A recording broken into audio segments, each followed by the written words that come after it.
Hello, welcome to the video on the installation of the Tac Star side saddle for the Mossberg 500 and 590.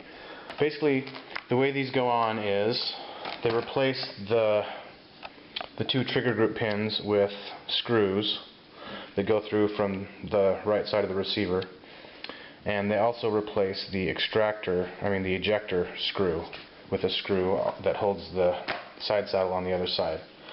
So we're going to remove the ejector screw first, use a suitable screwdriver that fits the slot, and remove it.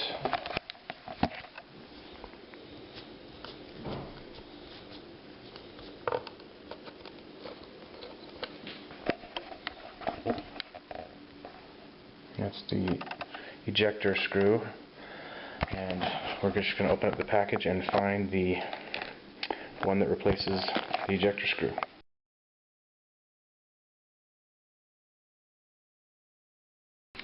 Well, I got it in.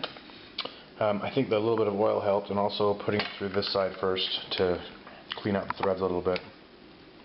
I'll say it again, make sure that you have a screwdriver that properly fits the screw head. As with all screws for guns or anything else you don't want to screw up, get a good set of gunsmithing screwdrivers that are flat ground, and make sure that that fits the slot tightly.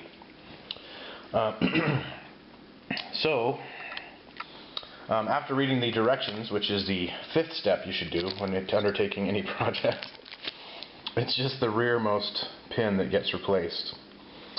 So that and the screw that goes in through the ejector are the two screws that hold the base plate of the side saddle. This part is plastic, and as you can see, it's screwed itself onto this aluminum base plate. So the aluminum base plate goes on first. You need to remove these screws that are holding on the side saddle slots temporarily to the base plate. Remove those. So I'll do that next, and then we'll put it on. Alright, the directions say to use the supplied longer screw, the screw to replace this pin, to push it out, but I'm going to use a punch because I imagine that using the screw might rub against the sides of the hole and kind of bugger that up, so I don't want to do that. Keep coming. Keep going. There it goes. Okay, so that screw goes through there. Yeah, as I suspected, it's rather snug. So, just kind of wiggle that through there and see if I can get it. And a few taps with the wooden mallet got it through. So then, it says to turn it over. And now you can see the rearmost mounting screw and the front screw, which was the ejector screw. Okay, so this screw here is going to thread into this threaded hole here, and it's aluminum. I don't want to screw it up, so I'm going to get it sort of flush and then start the screw threads through after I put a little bit of Loctite in the screw hole. Blue Loctite. The instructions say they recommend 242, but 245 should be fine. Any medium strength thread locker. So I'm just going to rub a little bit inside this hole rather than try to get it through this, on the threads of this thing. And also on this one, when we put the little nut on. So it goes on like this. And that will have a washer and a nut on it, and that will just thread right into this base plate. Alright, so it's important to not over tighten it, because if you tighten the screw too much, it will crush the action together and it won't work. So just snug, and the thread locker, I suppose, will make sure that it doesn't back out. And on this one, you put the washer on it, I suppose. I suppose that's what that washer's for. And then this nut. So we'll do that and tighten that up.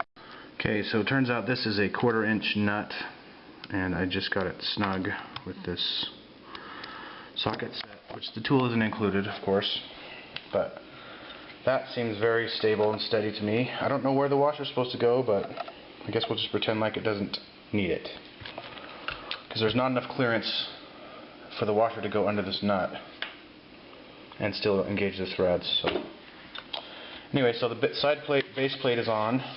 Now you just screw the side saddle shell holders on using these threads here, these holes here, and these little Allen screws, and you're done. So let's do that. Alright, I had another little minor issue with one of the corner screws not wanting to go in. I started with the middle, thinking that the middle would go in and then I could do the either ends, but I had to basically loosen all of them up again in order to get this one into its threads properly. But that's no big deal. Just kind of stick them in as long as they'll go in their threads, and then tighten them down afterward until they're all snug.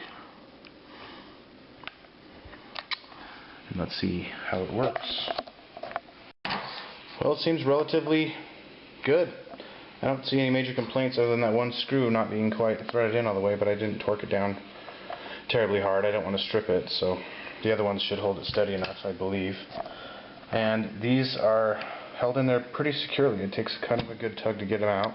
I'm sure that will loosen up through time and use, and maybe in the heat it will be a little bit worse, but it seems like it's going to be okay to come in here and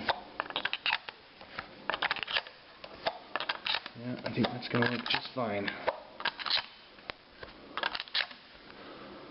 So I'll let you know how it goes. I've got my first 3-gun match tomorrow, and see how it works. Thanks for watching, and rock on.